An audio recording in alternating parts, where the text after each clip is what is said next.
Bessel ফাংশনের 4 নম্বর টিউটোরিয়ালে ভাই আপনাকে ওয়েলকাম করছি। আমরা গুরুত্বপূর্ণ একটা প্রবলেম সলভ করবো। প্রবলেমটা হচ্ছে এমন, শো দ্যাট বা দেখাও যে zero of x dash equals to minus J on of x, এইটার সময় এটা দেখাতে বলছে। এটা সর্বশেষ 14 সালে আসছিল, গুরুত্বপূর্ণ বলতেই পারেন। তো এটা যদি আমরা সমাধান করি, এটা আমরা দুইটা প্রসেসে সলভ করতে পারি ভাই, মেথড 1 এবং মেথড 2। মেথড 1টা অনেকটা বড়, জেনারেল ওয়েতে যদি যাই, বাট আমরা যদি এখানে রেফারেন্স ফর্মুলা যদি ঠাঠা মুখস্থ করে রাখতে পারি ভাই, রেফারেন্স ফর্মুলা এখানে ইউজ করলে খুব সহজেই হয়ে যাবে 2-3 লাইনে। রেফারেন্স ফর্মুলাটা দিয়েই করি, তাহলে উই নো বা আমরা জানি রেফারেন্স ফর্মুলা ভাই, আর এর রেফারেন্স আর এফ এ ফর্মুলা। হ্যাঁ, রেফারেন্স ফর্মুলা 1, আমরা রেফারেন্স ফর্মুলা 1টা কি জানি ভাই, সেটা কাজে লাগাবো।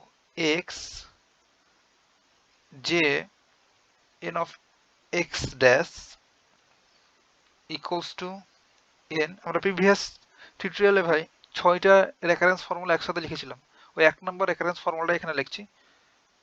N J N of x,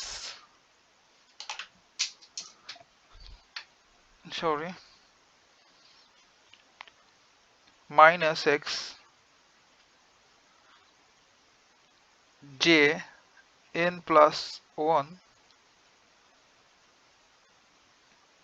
of x, এইটাকে আমরা 1 নম্বর ইকুয়েশন দিলাম। এটা কিন্তু ভাই আমাদের রেফারেন্স ফর্মুলা 1। এখন এই 1 নম্বর ইকুয়েশনে বা 1 নম্বরে n ইকুয়ালস যদি আমরা 0 বসাই,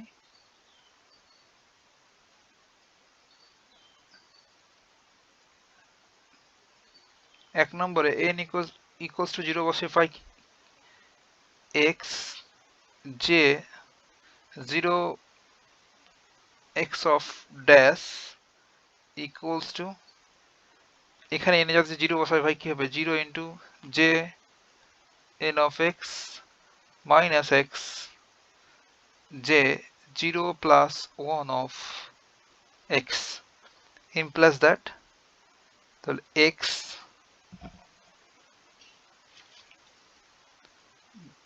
যে 0 of x dash equals to, এইটা হচ্ছে 0, তাহলে 0 যেহেতু গুণ আছে টোটালটা সমান 0, আর এখানে কি পড়ে থাকলো ভাই,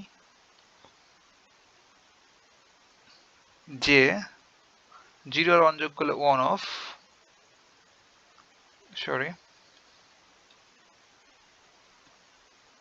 আমাদের এখানে পড়ে আছে মাইনাস এক্স, আর এইটা হলো 0 আর 1 যোগ করলে হচ্ছে 1 অফ এক্স।